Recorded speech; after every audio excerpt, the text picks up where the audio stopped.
This is Creepy, a podcast dedicated to sharing the most famous, chilling, and disturbing creepypastas and urban legends in the world. Whether these stories truly happened or are simply fabrications is for you to decide. These stories may contain graphic depictions of violence and explicit language.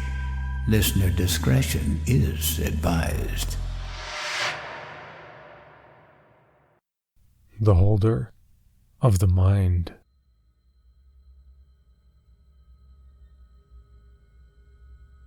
In any town, in any country, go to any mental institution or rehabilitation clinic.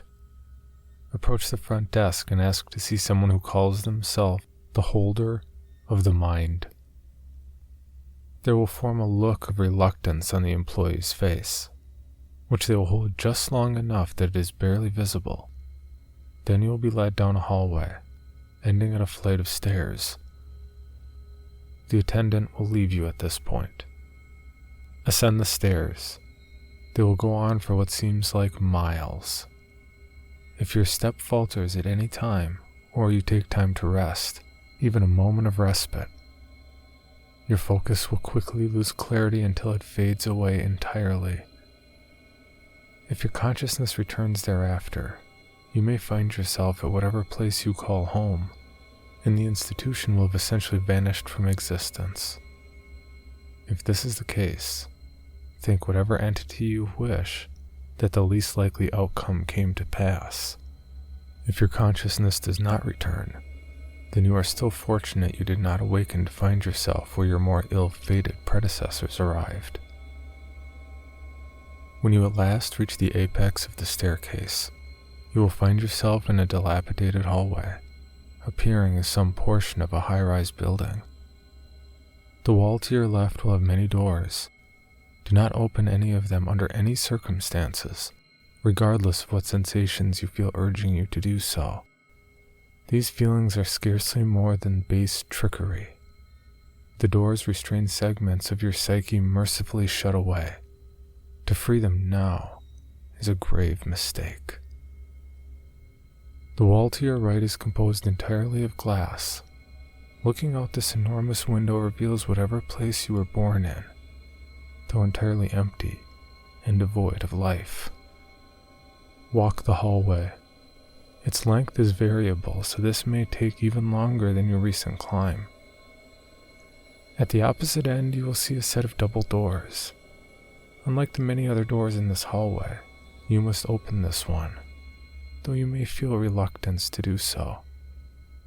This is natural. Your mind is still trying to protect you. Overcome this feeling and step into the blackness within.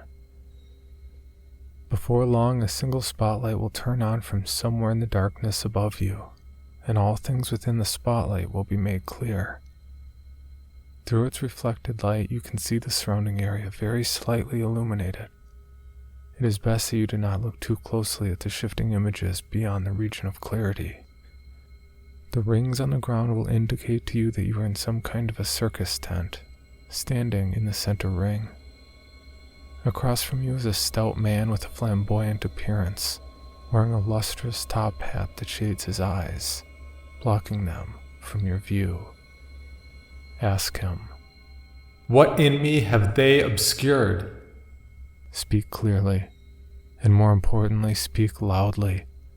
Speak as though you were addressing a crowd of thousands, or the ringmaster before you will have to remove you from the stage in a manner aimed to please the beings currently watching. Their sense of entertainment differs slightly from that of any human. Hope that you do not find out how. If you appease the ringmaster, he will crack his whip. The sound will seem impossibly loud, and will be accompanied by a blinding flash of light. He will be gone, and in his place 2 other people will have appeared. To your left stands the object of your hatred, whomever you have borne more resentment towards than any other you have known. To your right, the one most dear to you. Living or dead, these people will appear in the flesh in front of you. Approach your mortal enemy, and wordlessly, he will hand you a knife. You will feel a strong compulsion to drive it into his chest. You must resist this urge at all costs. Instead, you must use it to carve the heart from your loved one. They will be conscious throughout, and they will scream relentlessly for you to stop, crying out to understand why. Do not listen, and do not hesitate in your task, for the audience wishes to see the weak shed blood, and you do not wish to prove you are a valid candidate. Retrieve the heart, and pass it to the ringmaster who now stands behind you. He will then tell you in great detail your first thought that compelled you to take up your present journey, and all context surrounding it. For some, this once obscured knowledge replacing a false construction of the mind can drive them to such desperation as to plunge the knife into their own chest. If you resist this temptation, your vision will blacken and you will regain consciousness in wherever place you were born. The knife you used will lie next to you. It will be a coarse red, forever stained with the blood of all lives you have caused to end. The knife is object 69 of 538. You have knowledge of why you began. If they come together, you will be held responsible.